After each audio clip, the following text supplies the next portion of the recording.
Hello दोस्तों, हमारे YouTube channel में आपका स्वागत है।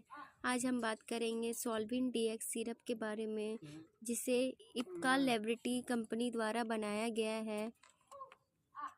यह एक कफ सिरप है। यह शुगर फ्री होता है, जिसे डॉक्टर द्वारा प्रोवाइड करने पे 2 चम्मच करके 3 टाइम पिया जा सकता है। यह सूखी खांसी में बहुत लाभदायक होती है।